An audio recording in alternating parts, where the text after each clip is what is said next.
बोलो क्या सर?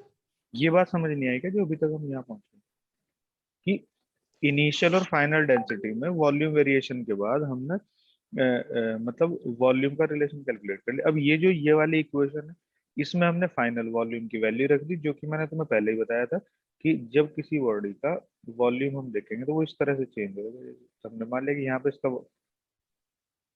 ये कि इसका वॉल्यूम श्रिंक होके V naught minus delta V हो गया। डेल्टा वी जो है ये change in volume. Change in volume है। हाँ, फिर मैंने इसको रेसिप्रोकल करके लिख दिया, पावर -1 कर दी। Yes sir. फिर यहाँ पे इसको इससे डिवाइड करके 1 हो गया, फिर ये वाली टर्म यहाँ पहुंच गई, फिर इसको बायनॉमियल एक्सपेंड कर दिया, ये -1 यहाँ चला गया। -1 जब यहाँ ठीक गया है तो सर। प्लस हो गया। तो बस ये फाइनल फिर वेरिएशन। सर इसका हाँ, बाइनोमियल से ये प्लस हो गया। ये 1 चला गया ना यहाँ अंदर, तो ये मैंने पिछले पेज पे एक्सप्लेन तो किया है बायनॉमियल एक्सपेंशन ये रहा है कि 1 + x⁴ n को 1 + n x। इसकी हायर टर्म नेग्लेक्ट हो जाती है क्योंकि कुछ x छोटा होता है। Yes, नहीं समझ आया अभी? अब ऐसे फिर सर ये रो डैश हम्म। इससे बड़ा है हाँ, जैसे सर वो ये तो नीचे वाला। वो तो दिख रहा है ना यस सर। भाई, ये तो यहाँ साफ दिखाई दे रहा है कि ये जो रो डैश है ये rho into multiply by this है, तो ये रो नॉट में तुम इतनी टर्म ऐड कर रहे हो, ये तो ये पहले से तो बढ़ गई ना डेंसिटी। ये बड़ा है। हम्म। अभी भी नहीं समझ आया? सर आ गए। फिर ये सर नीचे डेल्टा पी अपॉन बी। वो तो मैंने उससे रख दिया फिर बल्क मॉडुलस से। जो बल्क मॉडुलस की जो इक्वेशन है जो उसमें दिया था उससे लिख दिया है। तो ये जब हम किसी भी सब्सटेंस को एक्स्ट्रा प्रेशर देते हैं तो उसकी जो डेंसिटी है, उसका जो वॉल्यूम है वो बल्क मॉडुलस से प्रेशर के साथ इस तरह से ही तो रिलेटेड है।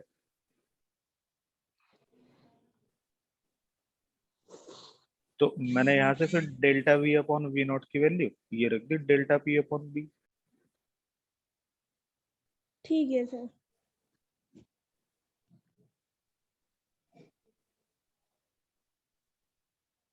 सिद्धांत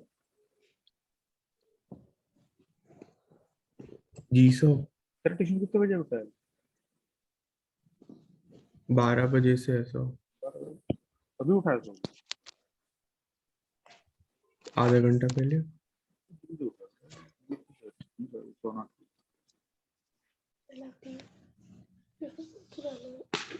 सोना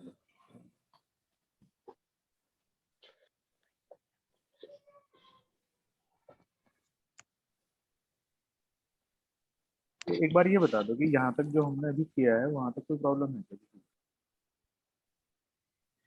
नो सो। चलो अब आगे हम क्वेश्चन बाय क्वेश्चन।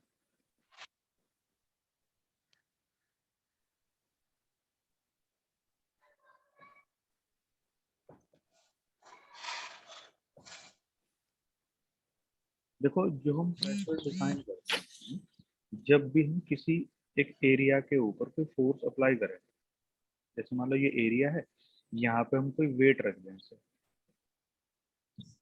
तो ये वेट है इस पूरे एरिया के ऊपर डिस्ट्रीब्यूटेड होगा। ठीक है ना?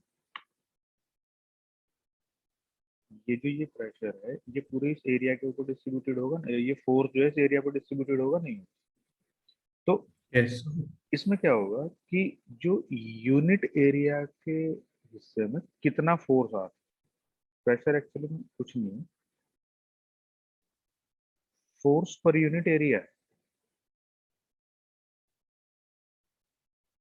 मतलब पहले तुम ये चेक कर लो कि total area under the action of force कितना है। फिर अगर हम ये कहें कि कोई एरिया है ए, उसके ऊपर टोटल अप्लाइड फोर्स एफ है, तो हम कहेंगे कि टोटल एरिया ए के ऊपर फोर्स एफ है, तो यूनिट एरिया के ऊपर फोर्स कितना होगा, एफ अपॉन ए हो जाएगा सीधा सीधा। ठीक है? तो किसी यस सो। किसी भी फोर्स के अंडर में जो एरिया है, बस हमें ये चेक करना है कि यूनिट एरिया के हिस्से में कितना फोर्स आ रहा है, वही उस जगह का प्रेशर डेवलप होगा, और जो यूनिट है वो न्यूटन पर मीटर स्क्वायर हो जाएगा। ठीक है ना भाई। बाकी कुछ इसकी अल्टरनेटिव यूनिट भी हैं, जैसे कि एटमॉस्फेयर के लिए भी हम यूज करते हैं।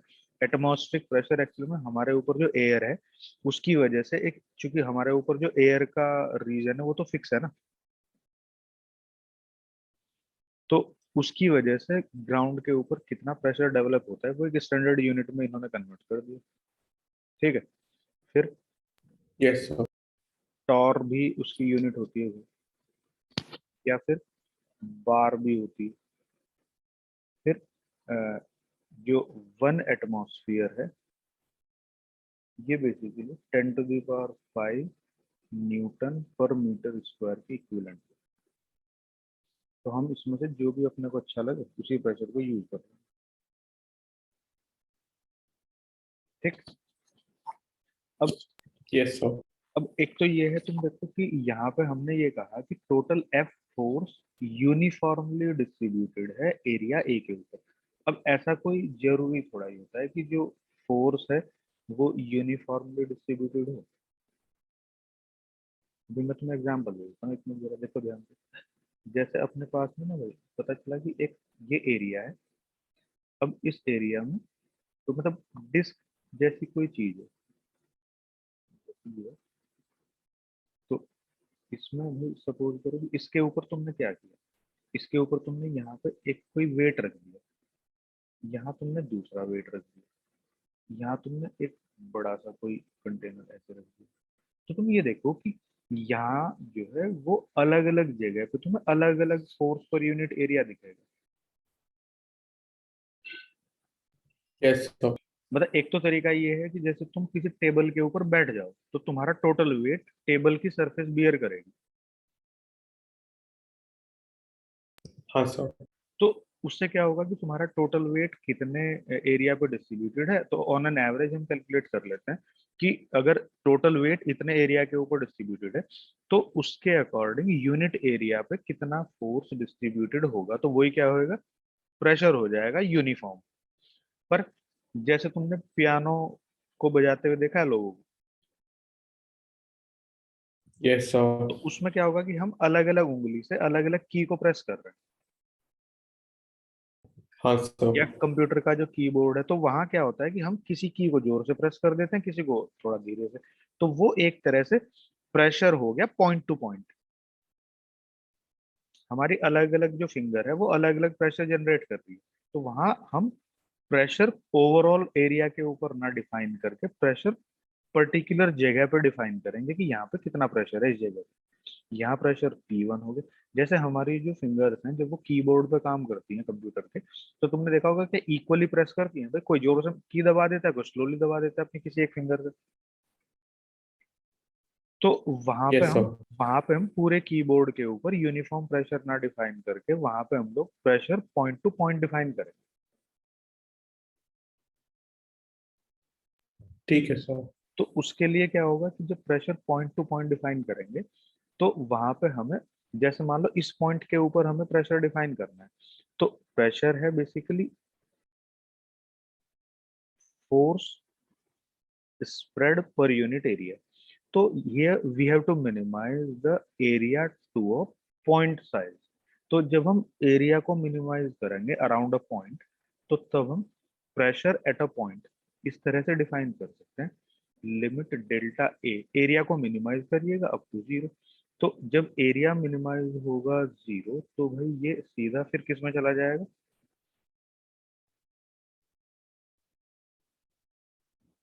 इस तरह से भी। df by dA. हाँ, इसको फिर हम प्रेशर वेरिएशन के टर्म में भी एक्सप्लेन कर सकते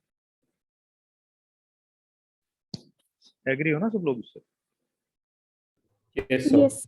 ठीक है। अब तुम एक चीज देखो भाई जरा, ये काफी इंपॉर्टेंट है, ध्यान से सुनो कि जैसे अपने पास कोई कंटेनर है, तो इस कंटेनर में क्या है कि इस कंटेनर में मान लो कि भाई यहाँ पानी हो रहा है। तो इसमें क्या होगा कि इस बॉटम के ऊपर दो कंटेनर इमेजिन करो कि एक बार ये एम्प्टी कंटेनर है, एक बार ये लिक्विड से फिल्ड है। तो जब ये एम्प्टी कंटेनर होगा तो यहाँ पे देखो, इसके इस कंटेनर की बॉटम पे जो फोर्स है वो हमारे एटमॉस्फेयर में प्रेजेंट एयर का वेट है एक्चुअली। वो यूनिट एरिया पे कितना फोर्स स्प्रेड हो रहा है वो यहाँ का प्रेशर होगा, उसको हम क्या कहेंगे, पी एटमॉस्फेयर। Atmospheric pressure. क्योंकि अपने जो अर्थ है उसके ऊपर मान लो यहाँ तक एयर भरी पड़ी है, तो इस एयर में भी तो वेट होता है ना भाई। तुमने देखा है एयर मिक्सचर है, oxygen, nitrogen, sulphur dioxide, carbon dioxide सब भरी पड़ी रहती है इसमें। तो तुमने देखा होगा कि सबके एटॉमिक वेट, मॉलिक्यूलर वेट तो होते हैं। तो इसका मतलब जो एयर है उसमें भी मास होता है, तो वो ग्रेविटेशनल फोर्स जो लगा रही है अर्थ के कंटेंट के ऊपर पर यूनिट एरिया, तो वो अर्थ की सरफेस पे एग्जिस्टिंग सारी चीजों के ऊपर एटमॉस्फेरिक प्रेशर काउंट होता है। सही है ना। Yes, sir. अब इस दूसरे कंटेनर में देखो, यहाँ पे भाई एटमॉस्फेरिक प्रेशर तो पहले से ही था, अब तुमने यहाँ लिक्विड और इसमें डाल दिया तो ये पानी का भी तो वेट हो गया।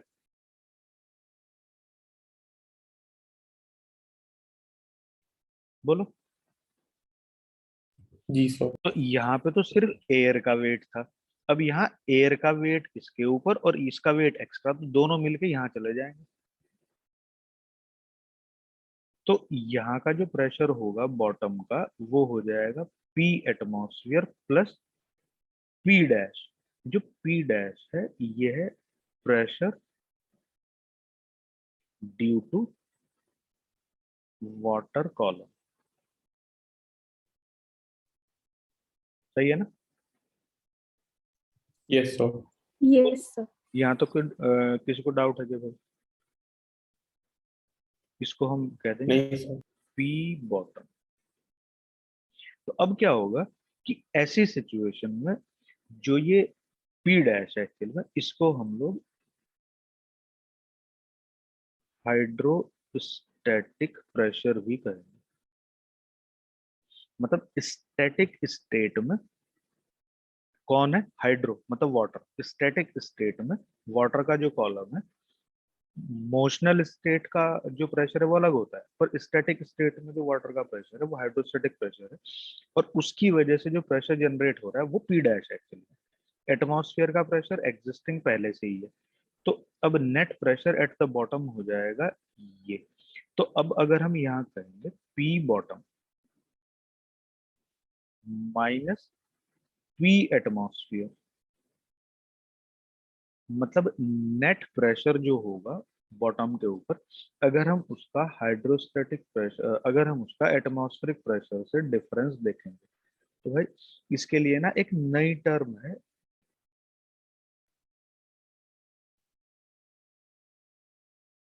Gauss pressure. तो कभी कभी वो तुम्हें न्यूमेरिकल में कंफ्यूज करने के लिए गॉस प्रेशर की वैल्यू दे देगा। ठीक है सर। तो कभी तुम वहां पे ये कंफ्यूज हो जाओ कि भाई इसने ये दे क्या दिया, एक्चुअली में उस टाइम पे तुम्हें ये टोटल प्रेशर जो है और उसका हाइड्रोस्टैटिक मतलब एटमॉस्फेरिक प्रेशर का डिफरेंस दे रहा है बेसिकली। जी सर। समझ गए ना ये बात। Yes sir. तो अब देखो इन दोनों को अगर माइनस कर लें तो वो बचेगा क्या, वो pressure due to static water column बचेगा।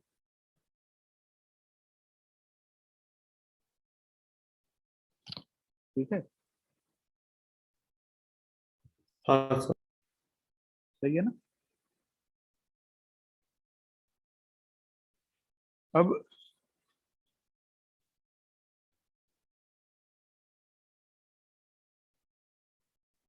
जो प्रेशर है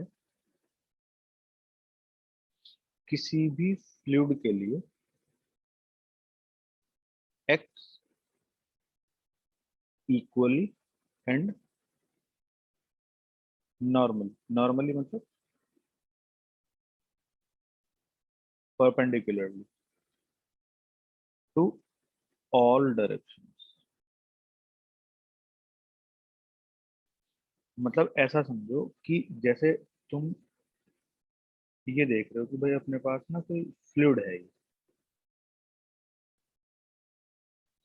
तो इस फ्लूइड में अगर हमें कहीं पे प्रेशर देखना है, सपोज कर लीजिएगा कि तुम्हें प्रेशर देखना है भाई यहाँ पे, तो यहाँ पे क्या होगा कि प्रेशर सब तरफ से इक्वली एक्ट करेगा, ऐसा नहीं कि ऊपर से ज्यादा लगेगा नीचे से कम लगेगा, समझ गए ना? Yes, sir. मतलब बेसिकली इसका जो रीजन है वो ये है, क्योंकि जो वाटर को अगर पूरे को एज अ कंटेंट हम डिसाइड करते हैं तो ये एज ए लेयर्स है, ठीक है ना? तो ये ऐसे ही तो देखेंगे ना हम लोग। हाँ सर। तो ऊपर की लेयर अपना वेट नीचे की लेयर पे डाल रही है, तो न्यूटन थर्ड लॉ से उनकी रिएक्शन ऊपर को भी तो आ रही है ना ऐसे। Yes, sir. तो इसलिए ये नीचे से ऊपर भी एक्ट करता है, ऊपर से नीचे साइड में भी एक्ट करता है। तो इसका जो हम कंक्लूजन है कि प्रेशर इक्वली एक्ट करता है सब डायरेक्शन से, इसका कंक्लूजन हम इस तरह से निकाल सकते हैं कि अगर हमको ये प्रेशर मेजरिंग डिवाइस ले लें, प्रेशर मेजरिंग डिवाइस हम एक सिंपल सा बना सकते हैं अपने घर पर, कि एक पिस्टन है और उस पिस्टन में तुमने वैक्यूम फिटेड एक डिस्क को इस तरह से अरेंज कर दिया कि भैया नीचे एक स्प्रिंग, तो यहाँ पे ऊपर से लिक्विड प्रेशर डालेगा तो स्प्रिंग बैलेंस की रीडिंग कुछ आएगी। Yes, sir. फिर तुमने उसको यहाँ पे ऐसे रख दिया, यहाँ से पिस्टन तुमने ऐसे ले लिया, फिर भाई ये तुमने ऐसे कर दिया,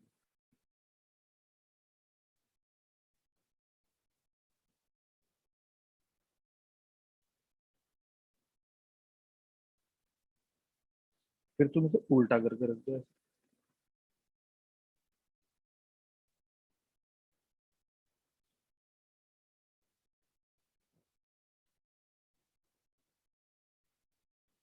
तो यहाँ नीचे से प्रेशर इधर को लगेगा, यहाँ इधर। तो तुम ये देखो कि अगर प्रेशर सब तरफ से इक्वली एक्ट नहीं करता, ठीक है ना, तो क्या होता है फिर, इन सब की रीडिंग अलग अलग आती। हाँ सर। तो यहाँ पे क्या था कि सारी रीडिंग्स जो थी वो सेम,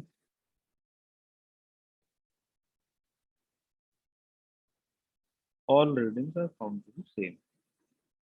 तो इससे हमें ये दिखाई दिया कि प्रेशर किसी भी फ्लूइड के अंदर अगर तुम घुस जाओगे नीचे कहीं, तो वो इक्वली एक्ट करता है फ्रॉम ऑल डायरेक्शन। ठीक है सर। एक अभी हम आगे बहुत इंपॉर्टेंट पॉइंट डिस्कस करेंगे इसके ऊपर। इस तरह के न्यूमेरिकल बनते हैं, मतलब एक छोटे से न्यूमेरिकल बनेंगे, पर उनको 90% बच्चों को तो समझ ही नहीं आता कि चल ही क्या रहा है। तो इसको थोड़ा सा ध्यान से समझना, जो मैं इसके बाद बताऊंगा तुम्हें, जो भी मैं बता रहा हूँ उसके बाद बताऊंगा। Next point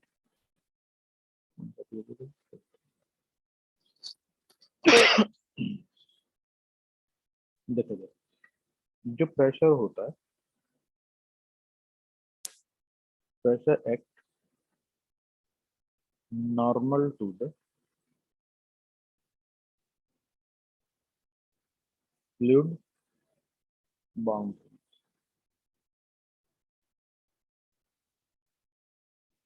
pressure act normal to the fluid boundary, ठीक है ना? तो इसका क्या मतलब है? इसका मतलब ये है भाई कि जो प्रेशर है वो जो फ्लूइड बाउंड्री है, मतलब जैसे हम कंटेनर ले लें,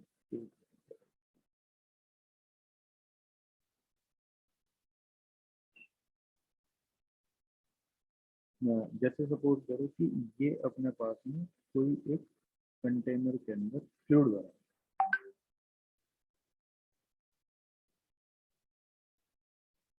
ये तो इस कंटेनर के अंदर तुम फ्लूइड की बाउंड्रीज को देखो, कहाँ है? दीवारों पे ही तो है।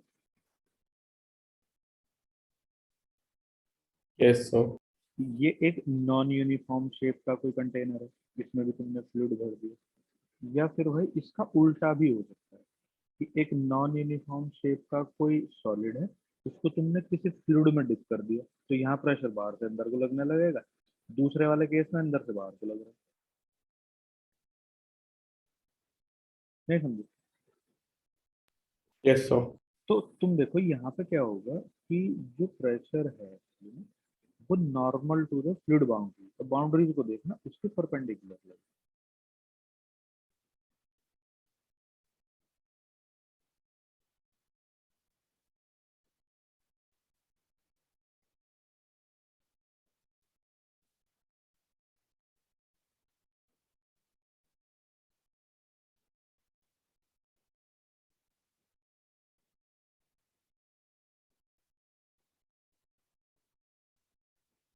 यहाँ पे क्या करोगे तुम, किसी भी एक सरफेस के ऊपर जो भी नॉन यूनिफॉर्म है, तो सबसे पहले किसी भी पॉइंट पर टेंजेंट ड्रॉ करोगे, ऐसे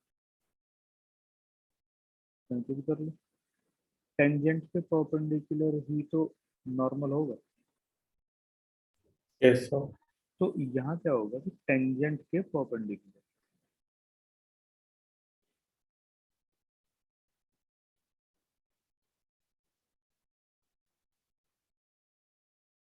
इस तरह से बाहर की तरफ करते हैं। यहाँ पे क्या होगा, सेम तरह से हम अंदर की तरफ मार्क कर देंगे।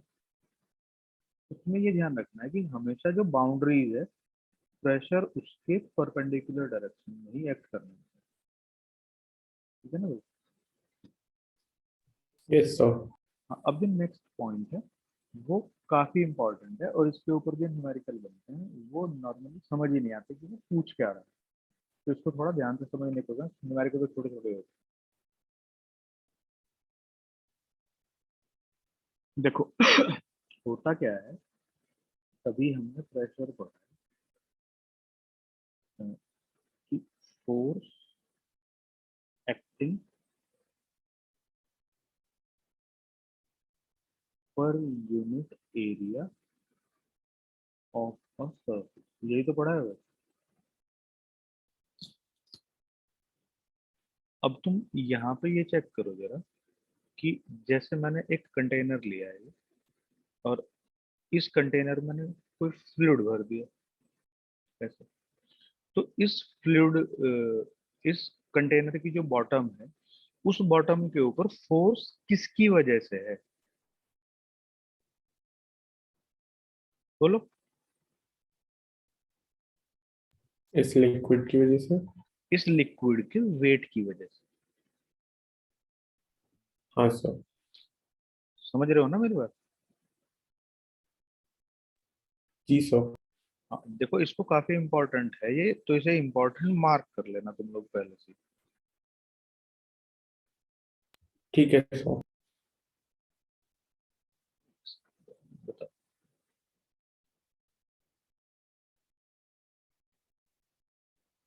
देखो यहाँ भी एरिया ए, किस एरिया की हम बात कर रहे हैं, बेस एरिया। यहाँ पे भी बेस एरिया इक्वल टू ए, यहाँ पे भी बेस एरिया इक्वल टू ए। तो अब यहाँ क्या होगा कि मैं तुम्हें बताऊं कि भाई जो प्रेशर है एट द बॉटम, मान लो इसमें भी तुमने एच हाइट तक फ्लूइड भर दिया, इसमें भी तुमने एच हाइट तक फ्लूइड भर दिया, तो इसमें क्या फोर्स,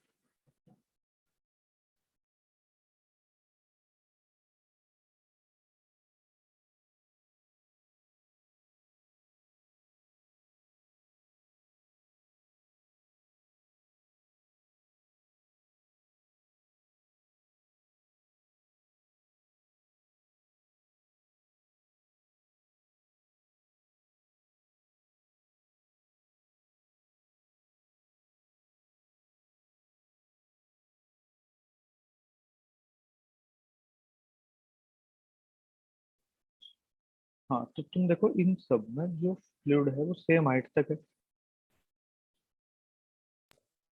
यस सर। तो अब तुम एक चीज देखो, यहाँ पे हमने प्रेशर को डिफाइन किया है कि भाई प्रेशर जो है वो फोर्स इनटू एरिया है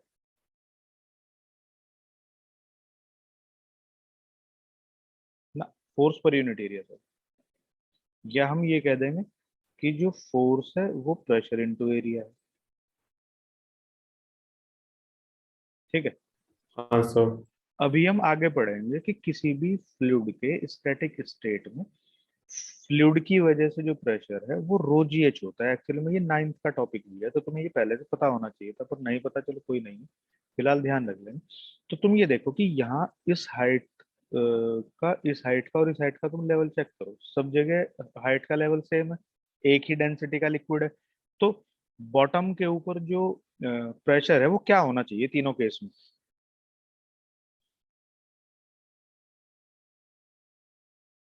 इक्वल होना चाहिए। इक्वल होना चाहिए, सही है ना? Yes. Sorry, pressure is same at the bottom of each container। सही है ना? प्रेशर सेम है सारे कंटेनर के बॉटम पे। क्यों? क्योंकि यस सर। प्रेशर जो होता है वो लिक्विड की डेंसिटी, जिसकी वजह से हम प्रेशर चेक कर रहे हैं, और लिक्विड कॉलम की हाइट, बेस जिस प्रेशर को हम देख रहे हैं, जिस बेस के ऊपर, उसके ऊपर लिक्विड कितनी हाइट तक है, सिर्फ उस हाइट पर डिपेंड करता है। तो यहाँ तीनों में हाइट सेम है, सेम डेंसिटी का लिक्विड है। बोलो। हाँ सर। तो प्रेशर बॉटम पे क्या हो गया? सेम हो गया। इक्वल होना चाहिए। इक्वल होना चाहिए, नहीं इक्वल है, तीनों में इक्वल। ठीक है सर। अब जो यहाँ कंसर्न है वो ये है कि तुमने कहा कि प्रेशर किसकी वजह से जनरेट हो रहा है, हम कह देंगे भाई लिक्विड के वेट की वजह से जनरेट हो रहा है। Yes sir. समझ आ गया ना मेरी बात? आ गई सर। तो जब प्रेशर लिक्विड के वेट की वजह से जनरेट हो रहा है, प्रेशर तीनों की वजह से सेम है, एरिया सेम है, तो तुम यहाँ यही तो कंक्लूड करोगे कि भैया लिक्विड का वेट तीनों जगह सेम होना चाहिए। Yes sir. पर ऐसा नहीं होता। मतलब जो हम लिक्विड का वेट देख रहे हैं, इट में डिफर। किससे डिफर कर सकता है भाई? जो हम कैलकुलेशन करेंगे weight of the liquid due to pressure. कुछ केसेस में जो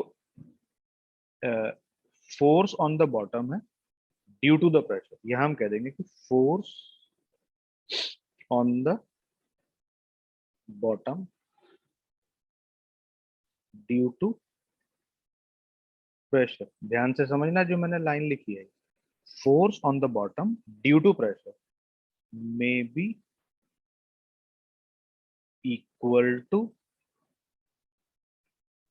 लेसर देन, और greater than weight of the liquid within the container। अब बताओ, ये बात समझ नहीं आई? आ गई सर। अब थोड़ा सा मैं तुम लोगों को हिंट दे देता हूँ भाई क्या सीन हो रहा है एक्चुअली में। तुम ये देखो यहाँ base area into height, volume ही तो होगा, हाँ सर। मल्टीप्लाई करूं डेंसिटी ऑफ लिक्विड से तो मास ऑफ द लिक्विड होगा। Yes sir. अब यहाँ देखो बेस एरिया इनटू हाइट को अगर मैं ऐसे वर्टिकल बनाता पूरा का पूरा, तो ये ऐसा कंटेनर बनता जैसा नंबर 1 कंटेनर है। हाँ सर। तो तब उसमें जो पूरा वॉल्यूम होता लिक्विड का, उसको मैं मल्टीप्लाई करता बेस एरिया, हाइट से बेस एरिया को, तो इतना ही वॉल्यूम मिलता जितना मुझे फर्स्ट केस में मिला है। Yes sir. पर यहाँ पे पूरा कंटेनर थोड़ा ही है, ये देखो ये साइड के 2 ट्राइंगल तो खाली है, इसमें तो लिक्विड है ही नहीं। जी सर। तो इसका मतलब सेकंड कंटेनर में volume of the liquid primary container से ज्यादा है, ओ सॉरी कम है।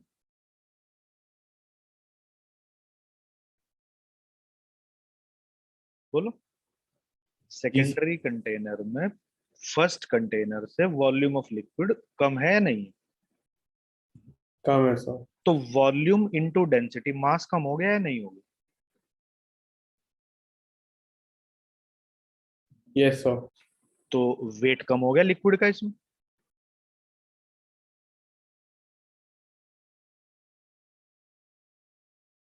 बोलो। जी सर। थर्ड कंटेनर में देखो, अगर मैं इस बेस एरिया ए के ऊपर दो वर्टिकल लाइन ऐसे ड्रॉ करता हूँ, तो ये जो with in these two dotted red lines जो रीजन बनेगा, ये वाला रीजन, इस रीजन का वॉल्यूम क्या फर्स्ट रीजन के इक्वल नहीं है? है सर। वॉल्यूम को मल्टीप्लाई करोगे, सॉरी बेस एरिया को मल्टीप्लाई करोगे हाइट से, तो वो इतना वॉल्यूम आएगा जो कि इसके इक्वल होगा।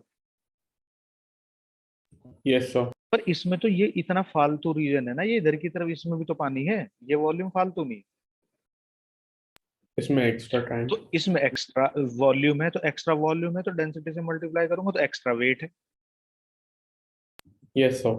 जब एक्स्ट्रा वेट है तो प्राइमरी से एक्स्ट्रा वेट हो गया, प्राइमरी से दूसरे वाले में कम वेट हो गया। पर अगर हम प्रेशर से कैलकुलेशन करते हैं तो फोर्स सारे इक्वल लगा रहे हैं, क्योंकि प्रेशर इंटू एरिया, देखो यहाँ भी प्रेशर रो जी एच है, यहाँ भी प्रेशर रो जी एच है, यहाँ भी प्रेशर रो जी एच।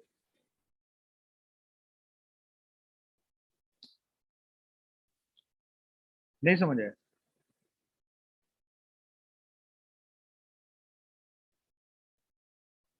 हम्म। एक बार सर लास्ट वाला पार्ट रिपीट कर दो प्लीज। मैंने ये बताया तुम्हें कि किसी कंटेनर के अंदर पानी भरा है एच हाइट तक, तो यहाँ जो प्रेशर होगा बॉटम पे हाइड्रोस्टैटिक, वो रोजी एच होगा, ऐसा हम डेरिवेशन में आगे पढ़ेंगे।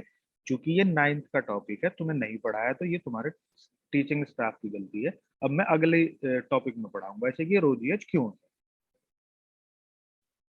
पर ठीक है सर। फिलहाल लर्न कर लो कि एच हाइट तक अगर लिक्विड कॉलम है, रो डेंसिटी का है, तो उस लिक्विड कॉलम की वजह से बॉटम पे प्रेशर रोजी एच होता ठीक है सर। है। अब अगर तुम कैलकुलेट करो कि वेट ड्यू टू प्रेशर, वो कितना होगा भाई? प्रेशर इंटू बेस एरिया ही तो होगा, हाँ सर। रो जी एच इंटू ए। अगर मैं बेस एरिया को ए मान लूं, तो ये एच इंटू ए क्या हो गया? ये इस इतने कंटेनर का जो फील्ड है लिक्विड, तो वॉल्यूम ही तो हो गया। हाँ सर। तो ये वॉल्यूम ऑफ लिक्विड हो गया। तो अब बताओ कि rho into volume of liquid क्या हो गया? Mass of the liquid into जी। तो ये वेट ऑफ द लिक्विड नहीं हो गया क्या? Yes sir. ये बता दो, इतनी बात समझ आ रही नहीं आ रही? आ गई सर। तो यहाँ फोर्स ड्यू टू प्रेशर,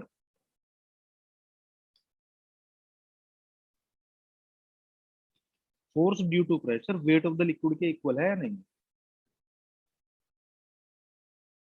हाँ सर। इस कंटेनर में बेस एरिया पे प्रेशर कितना था? रो जी है। अब मैं ये कह रहा हूँ कि यहाँ पे जो दूसरा कंटेनर है, ये प्रेशर तो इसमें भी रो जी एच ही है, यस सर। पर अगर हम कैलकुलेशन करेंगे तो वेट ऑफ द लिक्विड जो होगा उससे कम होगा। हाँ सर, क्योंकि वॉल्यूम उसमें थोड़ी कम है। कम है। और अगर हम यहाँ देखेंगे प्रेशर, तो भाई यहाँ पे भी रो जी एच ही है। Yes sir. पर अगर हम उससे कैलकुलेशन करेंगे तो यहाँ वेट ऑफ द लिक्विड थोड़ा ज्यादा है। जी सर। तो मैंने यहाँ तुम्हें यही लिखवाया है कि force on the bottom due to pressure may be equal to lesser than और greater than weight of the liquid. इसमें सीन ऐसा होता है भाई कुछ, कि ये जो ये जो अ, हम फालतू लिक्विड यहाँ भर रहे हैं, तो इस जो कंटेनर की वॉल्स हैं इनकी शेप कुछ ऐसी है कि ये शेप के ऊपर इस लिक्विड का वेट एडजस्ट हो जाता है यहाँ पे ही। तो वो एक्स्ट्रा, एक कंपोनेंट में सर। हाँ एक्स्ट्रा वेट को ये इसकी वॉल्स बियर कर लेती है। यहाँ पे क्या होता है? यहाँ पे यह है कि ये लिक्विड की वॉल्स जो है न्यूटन थर्ड लॉ से इस लिक्विड को थोड़ा अंदर की तरफ दबा रही है, तो यहाँ वेट कम होने से भी प्रेशर ज्यादा चला जाता है नीचे। जी सर। अब बता दो ये चीज समझ आई या नहीं? आ गई सर। ये इंपॉर्टेंट इसलिए है क्योंकि इसके ऊपर न्यूमेरिकल इस तरह से बनेगा कि find out force exerted by the side walls of the container on liquid. और बच्चों को यूं भी नहीं समझ आता कि एक्चुअल में ये पूछ क्या रहा है। जी सर। तो इसको तुम घर जाके एक बार ठीक से प्रैक्टिस कर लेना, शाम के टाइम फिर क्लास करेंगे हम लोग अपने यूजुअल टाइम पे 9:30 बजे। ठीक है सर। ठीक है ना? इसको तुम देख लेना भाई एक बार, अगर इसमें तुम्हें कुछ डाउट होगा तो अंडरलाइन कर लेना, समझ नहीं आएगा मैं शाम को बता दूँ। Okay sir. ठीक है।